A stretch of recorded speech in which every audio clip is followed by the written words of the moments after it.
Hello everyone, welcome back to my channel. আমি কাল মামা বাড়ি চলে এসেছি আর আজকেই যাচ্ছি একটা নেমন্তন্ন বাড়িতে। তাই আমরা সাজগোজ করে নিয়েছি, একটা পুজো বাড়ি যাচ্ছি আমার মেজো মামার শ্বশুর বাড়িতে। তো চলো, ওখানে আজকে বগলামুখী মায়ের পুজো, ওখানে গিয়ে দেখা হচ্ছে। আমরা এই যে সবাই, আমার ছোটো মামি, আমার ভাই, আমার মা, এই যে সবাই একটু হ্যালো বলো। হাই। আরও বাকি সবাই আসছে, আমার বড় মামিরা, তাদেরকেও দেখাচ্ছি। দেখতে থাকো, সাথে থাকো। এই যে আমার বড় মামির বড় মেয়ে, এখনো বিয়ের 1 বছর হয়নি, দেখেই বোঝা যাচ্ছে। সুন্দর করে সেজেছে, খুব সুন্দর লাগছে দেখতে। আর আমার বড় মামিকে দেখাচ্ছি, এই যে এইটাই লাস্ট ফিনিশিং বাকি ছিল। আমার বড় মামি সুন্দর করে সাজিয়ে নিয়েছে। আর ওখানে জিজু ওয়েট করছে, আসছে না, লজ্জা পাচ্ছে। চলো তাহলে দেখা হচ্ছে ওখানে গিয়ে। এই যে আমরা পৌঁছে গেছি, এখানে পুজো অলরেডি শুরু হয়ে গেছিলো। তাও আমরা মোটামুটি 11টা-12টার দিকে ঢুকে গেছি ওখানে। পুজোর আয়োজন তখনও চলছে করা। আর এটাই হলো মায়ের মূর্তি। আমি অবশ্য ফার্স্ট টাইম এই বগলামুখী মায়ের পুজোতে গেলাম, তো দেখলাম মূর্তিটা খুব সুন্দর হয়েছে, ভালো লাগছিলো ঠাকুরটা দেখতে। তারপরে একটু প্রণাম করে নিয়ে তারপরে এই যে এবারে ঘরের দিকে ঢুকবো। আর তখন অলরেডি সবাই অনেকে এসে গেছে খাওয়া দাওয়ার জন্য, যেহেতু অনেক লোক হয় সে কারণে। আর এখানেও আমাদের ঘরের যারা বেশি আত্মীয় স্বজন ছিল তাদেরকে আবার ঘরেও কিছুজনকে বসিয়ে দেওয়া হয়েছিল, বাইরেও কিছুজন। আর এই যে বাবা বসে আছে, দেখো দোলনা দুটোকে ধরে বসে আছে। আর এই যে মা, আমি তাই বাবাকে বলছিলাম যে তুমি এইভাবে বসে আছো, তাই বাবা হাসছে শুনে। আর এই যে একবার মেজো মামার যে বড় মেয়েকে দেখিয়েছিলাম, নিতুদি, এটা নিতুদির শাশুড়ি। তারপরে আমরা ঘরের ভিতরেই চলে গেছিলাম, গিয়ে সবাই মিলে একসাথে বসে গল্প টল্প করলাম একটা ঘরের মধ্যে সব মেয়েরা বসে। তো অনেক দিন পর জমিয়ে খুব গল্প করেছি। আর তারপরে যারপর দেখলাম, বাইরে এসে দেখি যে আরতি শুরু হয়ে গেছিলো। তো কিছুক্ষণ দাঁড়িয়ে গেলাম আরতি দেখার জন্য। তো তখনও লোকজন খাচ্ছে বাইরে, যেহেতু ঠাকুরের ভোগ প্রসাদ, তো সে কারণে নিচে বসেই খাওয়ানো হচ্ছিল। আর বগলামুখী মায়ের পুজোর দিনে আমিষই হয়েছিল। আর তার পরের দিনও আমাদের নেমন্তন্ন ছিল রামনবমী পুজোর, তো সেটা ওখানে অনেক বড় করেই হতো।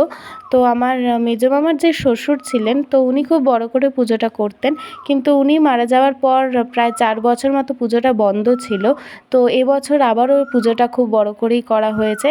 তো সেটাও তোমাদেরকে পরের ভিডিওতে আমি দেব, যে রামনবমী পুজো কীভাবে হলো, খুব কেমন কি মজা করলাম। তারপরে অনেকক্ষণই আরতি হচ্ছিল, যেহেতু আরতিটা দেখতে বেশ ভালোই লাগে, সে কারণে আমরা দাঁড়িয়ে আরতি দেখছিলাম। কিন্তু এত গরম পড়েছে যে কি বলবো, মানে কোথাও মানে দাঁড়ানোই যাচ্ছে না, আর ফ্যান ছাড়া তো নাই, মানে সত্যি প্রচণ্ড গরম পড়েছে। আর ওই যে দেখো দূরে যে ঢাক বাজাচ্ছে, হচ্ছে তোতন মামার ছেলে, মানে আমার মেজো মামার শালাবাবু যিনি হন, ওনার ছেলে, মানে আমাদের মামা হয় তোতন মামা। আর এখানে এই যে আমার মেজো মামার ছোটো মেয়ে, তার সাথেও তোমাদের আলাপ হয়নি, বড় মেয়ের সাথে আলাপ হয়েছে, নিতুদি, যার কথা বারবার বলি আমি। আর এই যে এখানে মাও দাঁড়িয়েছিল। আর এখানে আরতি প্রায় শেষের দিকে, আমরা তারপর আর কিছুক্ষণ দাঁড়ালাম, তারপরে আবার ঘরের ভিতর চলে গেছিলাম, গিয়ে বেশ খানিকক্ষণ গল্প টল্প করছিলাম সবাই মিলে একসাথে। যেহেতু অনেক দিন পর আমরা বোনেরা এক হয়েছি, তাই অনেক দিনে অনেক গল্প জমেছিল, তো একসাথে সবাই মিলে গল্প করছিলাম। এই যে আমার মেজো মামার ছোটো মেয়ে, আর তারপর এই যে ভাই মা সবাই ওখানে একসাথেই পুজো টুজো দেখছিলাম। তারপর আমরা আবার ভেতরের দিকে চলে গেলাম, যে খাওয়া দাওয়া করতে হবে। আমার বড় মামাদের খাওয়া হয়ে গেছে, বড় মামারা তারপরে বেরিয়ে গেল, যে ওদের টোটো এসে গেছে। আমরা তারপরে আর কিছুক্ষণ ছিলাম, যে নিতুদিরাও বাড়ি চলে যাবে, দেখা হবে না। তারপরে এই যে আমরা খেতে বসে গেছি। খাওয়াতেও অনেক কিছু করেছিল, আলু ভাজা, শাকের চচ্চড়ি, ডাল, মাছের ঝোল, তারপর পায়েস, এঁচোড়ের তরকারি, এরকম মিষ্টি, এইসব তারপরে খাওয়া দাওয়া হয়ে গেছে। দিয়ে তারপরে এই যে দেখো তোমরা এখানে যে বাবার কাণ্ড, বাবা যেখানেই যায় সেখানেই মাতিয়ে রাখে একদম আনন্দে সবাইকে। সবাই একদম মানে হাঁপিয়ে উঠেছে গরমে যাকে বলে, সবাই ঘেমে নিয়ে চান। এই যে বাবা তারপরে কাঁসর বাজাচ্ছে, ঢাক বাজছে, আবার সন্ধ্যা আরতির মানে সময় হয়েছিল, তো পুজোর আবার ওইখানে আরতি টারতি যজ্ঞ টজ্ঞ হলো। তারপরে ওরা সবাই অঞ্জলি দিল ওদের ঘরে যারা উপোস করেছিল। তারপর আমরা আবার একটু সন্ধ্যা আরতি শুরু হয়, তারপরে আমরা আবার বাড়ি চলে আসি মামা বাড়িতে। যেহেতু মামাবাড়ির এখানে বাসন্তী পুজো হচ্ছে, সে কারণে নানা অনুষ্ঠান আছে, তো সেটাও রাত্রিবেলা দেখতে হবে, সে কারণে আর বেশি রাত করিনি, তাড়াতাড়ি আমরা তারপর বাড়ি ফিরে চলে এলাম।